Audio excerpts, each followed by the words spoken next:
السلام عليكم، مرحبا بكم في بلا بلا فيلم. في الحلقة اللي فاتت تعرفنا على شنو هو الخيال العلمي، منين جات هاد الثقافة ولا هاد الأدب قبل ما تولي سينما، وشنو الفرق ما بين فانتزي الخيال وساينس فيكشن الخيال العلمي. في هاد الحلقة هادي غادي نحاولوا نسلطوا الضوء على المرور الخيال العلمي من الكتاب إلى السينما، ونمشيو دقة دقة باش نتعرفوا على دوك المراحل المهمة اللي داز منها التطور ديال الخيال العلمي. واحد الحاجه اخرى غادي نحاولوا نتعرفوا حتى على الاصل ديال الافكار اللي عطاونا التحف الفنيه ديال الخيال العلمي اللي فيهم افلام وكتب، وحتى دوك لي بيرسوناج د لا سيونس فيكسيون اللي مازالين تيعجبونا لحد الان. غنحاولوا نتعرفوا على الاصل ديال هادشي، ولكن قبل ما ندوزو لهادشي غادي نبداو باول فيلم ديال الخيال العلمي.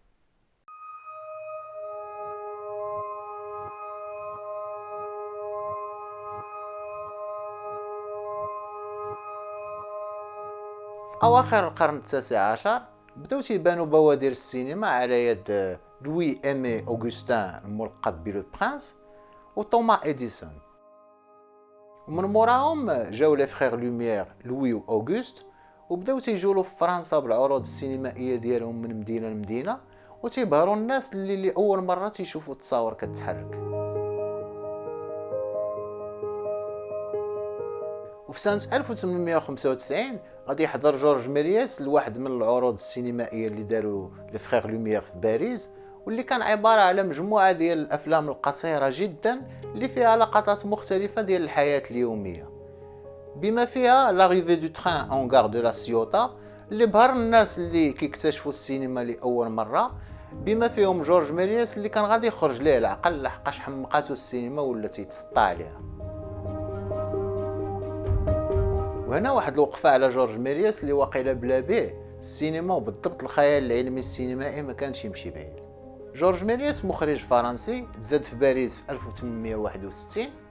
قبل ما يدوز للسينما كان معروف بدوك العروض المسرحيه السحريه ديالو العجيبه اللي كان تيستعمل فيها الخدع البصريه. كان المالك والمدير ديال واحد المسرح اللي كان ديال غوبير غودان، اللي كانوا كيعتبروه اشهر ساحر فرنسي بالخدع البصريه في القرن التاسع عشر. وفي هذا المسرح كان جورج ميرياس كيصنع العالم ديالو وتيتفروح على خاطره.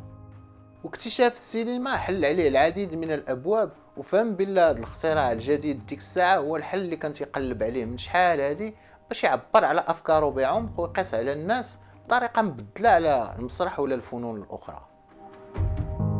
وفي سنة 1897 غادي يأسس جورج ميرياس أول استوديو سينمائي في فرنسا اللي صايبو كامل من الدجاج باش يبروفيتي الماكسيموم بالضوء النهار ملي يكون تيفيلمي، وبدا تيبتكر في الديكور والملابس وتيطور في تقنيات التصوير والخدع السينمائية ولي زيفي سبيسيو اللي هما المؤثرات البصرية. وفي نفس السنة أسس جورج ميرياس الشركة السينمائية ديالو ستار فيلم.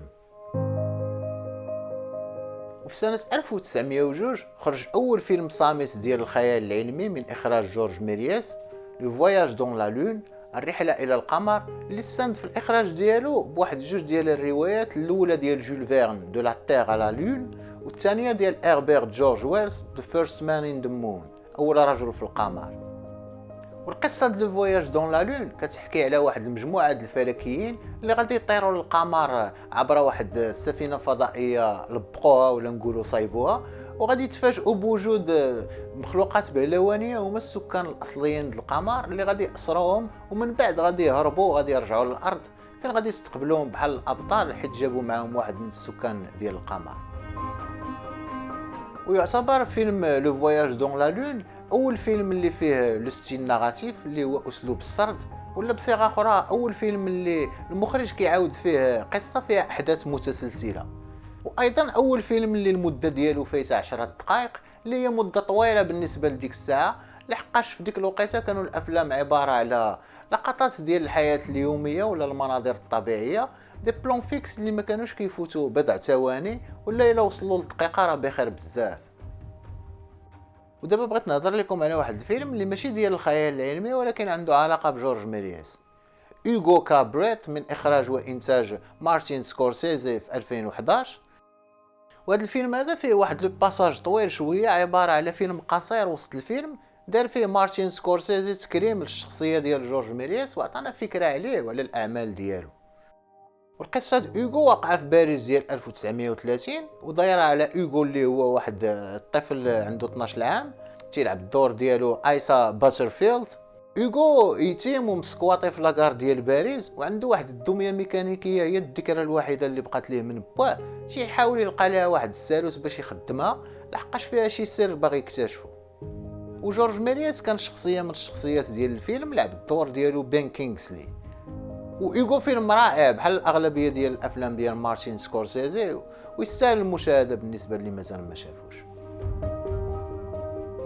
ونرجعوا دابا لجورج ميريس اللي كمل مازال في الخيال العلمي من مورا لو فواياج دون لا لون ودار ليه واحد السيكول اللي هو الكماله اللي سماه لو فواياج اترافير لامبوسيبل، واللي استند في الاخراج ديالو بواحد القطعه مسرحيه ديال جول فيرن اللي كتحمل نفس العنوان.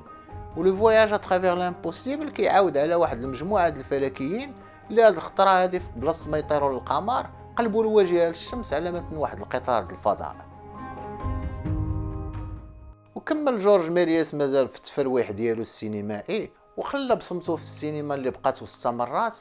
واستندوا المخرجين اللي جاو من بعد بالتقنيات والخدع السينمائيه اللي اكتشف وبالافكار والمخيله ديالو، وبدات السينما ديال الخيال العلمي كتطور وشي مخرجين حتى هما بداو تيحولوا دوك الروايات اللي ديجا كاينين ديال لا سيونس فيكسيون الى اعمال سينمائيه، بالاساس الروايات ديال جول فيرن.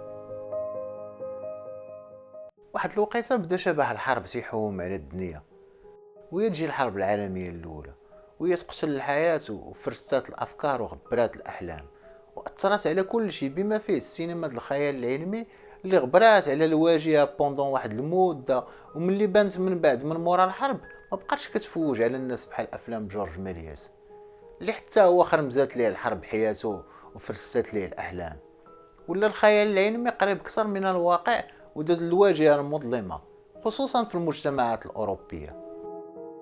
وفي سنه 1927 خرج الفيلم الالماني متروبوليس من اخراج المخرج النمساوي فريدز لانغ، وهذا الفيلم مأثر بزاف بالمجتمع الصناعي الالماني اللي كان ديك الساعه، والاحداث ديالو واقعين في 2026 اللي هي المستقبل بالنسبه للسنه اللي خرج فيها الفيلم، في واحد المدينه خياليه متروبوليس اللي هي اون ميغابول، مدينه عملاقه فيها مجتمع ديستوبي.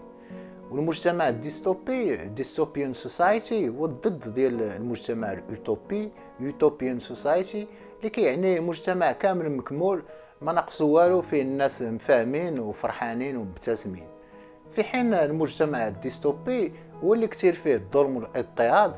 وفيه داك الرأسمالية المتعسفة ديال الفقراء تحت الصباط والاغنياء فوق السحاب. هذا النظام الطبقي الخانق اللي كاين في متروبوليس دايرو واحد الحاكم متسلط جو فريدرسون اللي كيلعب الدور ديالو ارفريد ابيل، مسكن الفقراء تحت الارض مكرفسين ومكدسين بحال السردين في الحكاك، وخدامين على الاغنياء اللي مفطحين وعايشين في بنايات شاهقه وفاخره. واحد العالم مفروح روت وونغ اللي كيلعب الدور ديالو رودولف كلين روغ غادي يصنع واحد الروبوه مراه روبو وغادي يكلفها باش تحرض الطبقه المحقوره باش ينوضوا يثوروا على هذا النظام المتسلط. داك الاسلوب الفني ديال متروبوليس وداك الرؤيه ديال المخرج اللي تخيل فيها داك الاتموسفير الثقيل اللي طاغي على المدينه ديال متروبوليس والزحام والديكور والشكل ديال البنايات خلق واحد المعيار جديد في السينما ديال الخيال العلمي اللي هو ديستوبيان سوسايتيز، المجتمعات الديستوبيه اللي استندوا به المخرجين من بعد وبداو تياخذوا بعين الاعتبار دوك القضايا المستقبليه ديال المجتمعات والتغيرات اللي تقدر توقع فيها. ويعتبر فيلم متروبوليس اول فيلم من الخيال العلمي الديستوبي اللي هو نوع فرعي مهم من الانواع الفرعيه ديال لا سيونس فيكسيون اللي غادي نتكلموا عليها بالتفاصيل من بعد ان شاء الله. وفي سنه 2001 ولا متروبوليس اول فيلم اللي كتدونو اليونسكو في سجل ذاكره العالم. في اواخر العشرينات وقعوا جوج ديال الحوايج اللي غادي يساهموا في تطوير الخيال العلمي. اولا سال العهد ديال الافلام الصامته ولا الصوت والبرويطاج والموسيقى والحوار والهضره في الافلام. وثانيا خرجت للوجود اول مجله اللي طبعت القصص القصيره ديال الخيال العلمي Amazing Stories اللي ولات من بعد سميتها Astounding Stories ولا Wonder Stories. على يد هوغو غيرنزباك، اللي كان مؤلف ومخترع ومدير النشر ديال عدة مجلات بما فيهم مجلة Amazing Stories اللي كانت ضمن ثقافة بيرب ماغازينز، اللي هما واحد المجلات اللي العجينة ديال الورق ديالهم ملي تيكونوا مصايبين كتكون رخيصة، والورق ديالهم هشاش، مع هذا الغلاف تيكون مصايب مزيان وجالب للنظر، وتيكونوا مقيومين رخاص وفي متناول الجميع، وفيهم قصص قصيرة ديال عدة أدباء والمواضيع مختلفة، من القصص البوليسية ورعاة البقر إلى قصص الرعب والخيال العلمي.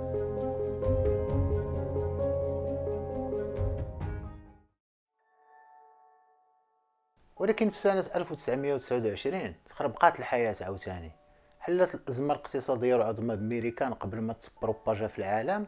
وما بين ليلة ونهار داروا البنوك فايت والخدام يحبسوا والملايين ديال الناس ولاو مشومين. الأزمة خربقات العالم، ولاو الناس غير سالفين وباغيين يتلفوا، والوسيله اللي كانت عندهم ديك الساعه باش يخرجوا شويه من واقع الحياه اليوميه الممل ويفوجوا على ريوسهم من غير الراديو هي بيرب ماغازينز، اللي ولاو كيتمشاو بحال لي بتي بان وكثرات عليهم لا دوموند، الشيء اللي دفع المنتجين باش يطلبوا المزيد من المحتوى القصصي من عند الادباء اللي ما كانوش كيتخلصوا مزيان واخا كانوا كيكتبوا بزاف. وكاين واحد لو ديتاي بالنسبه لهاد الوقيته هادي، هو ان العديد ديال الباحثين في American Pop Culture History تاريخ الثقافه الشعبيه الامريكيه كيعتبروا هاد الوقيته بمثابه العصر الذهبي ديال الروايات القصيره ديال الخيال العلمي، لحقاش Amazing Stories المجلات اللي جاو من موراها سمحوا للعديد ديال الادباء باش يطوروا طرق الكتابه ديالهم والمخيله ديالهم، وكاينين منهم اللي تريناهم مزيان في بيرب ماغازينز، ومن بعد ما بقاوش كيكتبوا غير القصص القصيره ديال الخيال العلمي، ولكن عطاونا تحف فنيه رائعه من ادب الخيال العلمي اللي انسبيرات ومازال كتانسبيري المخرجين وحتى الادباء في الاعمال ديالهم. نذكروا على سبيل المثال جون وود كامبل اللي كتب العديد ديال الروايات الخيال العلمي، واللي كان مدير الطبع والتوزيع ديال مجله Astounding Stories ابتداء من اواخر الثلاثينات، واللي سيرجع ليه الفضل في تطوير محتوى الروايات ولا القصص ديال الخيال العلمي، لحقاش في الوقيته اللي كان المدير ديال الطبع ديال Astounding Stories كان تيحث المؤلفين باش يديروا ابحاث عميقه في المواضيع اللي غادي يتريطيو في القصص ديالهم، و ميم طون كان تيبزز عليهم يستعملوا لو لونغاج سيونتيفيك وتكنولوجيك اللي هي اللغه العلميه ولغه التكنولوجيا، باش المواضيع ولا القصص اللي كيكتبوا يكون عندهم واحد الطابع منطقي وقريب شويه من الواقع. ومن بين الروايات اللي كتب جون وود كامبل هي روايه هو جوز دير، اللي كتحكي على واحد الفرقه ديال الباحثين في القطب الجنوبي المتجمد اللي غيكتشفوا واحد المخلوق فضائي تيقدر يتبدل الاشكال مختلفه وعنده نيه عدوانيه تجاه سكان الارض. هذه الروايه ادبطها المخرج الامريكي كريستيان نيباي الى السينما في 1951 وسمى الفيلم The Thing from Another World، وفي 1982 عاود ادبطها للسينما جون كاربنتر وسمى الفيلم The Thing، وفي 2011 داروا لهذا الفيلم The Thing ديال جون كاربنتر داروا ليه واحد بريكول، والبريكول هو الفيلم اللي الاحداث ديالو واقعين قبل الاحداث ديال الفيلم الاصلي.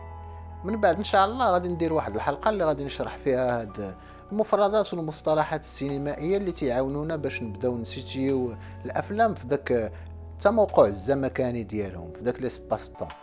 الكاتب الثاني هو ايزاك ازيموف اللي عطانا روبوت سايكل اللي هي سلسله الروايات اللي دايره على عالم الروبوات،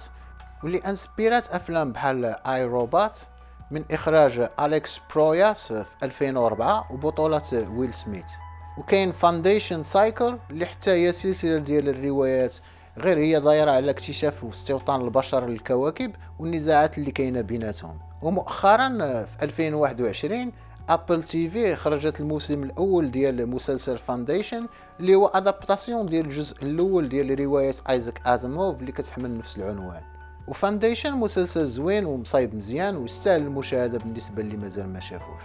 الكاتب الثالث والاخير اللي غادي نتكلموا عليه هو راي برادبري اللي كتب العديد ديال الروايات الخيال العلمي بما فيها فahrenheit 451 اللي كتحكي على واحد المجتمع ديستوبي اللي ولات فيه المعرفه ممنوعه، والبومبيه في بلاصه ما يطفيو العافيه تيحرقوا الكتب اللي مخبيين الناس في ديورهم وتيلقاو عليهم القبض. هذه الرواية حولها المخرج الفرنسي فرانسوا تروفو إلى فيلم بنفس العنوان في سنة 1966. وفي سنة 2018 اتش بي او خرجت فيلم تلفزي بنفس العنوان من إخراج رامين بحراني وبطولة مايكل شانون ومايكل بي جوردن. ورواية فahrenheit 451 انسبيرت العديد من الأفلام بحال إكويليبريوم من إخراج كورت ويمر في 2002 وبطولة كريستيان بيل.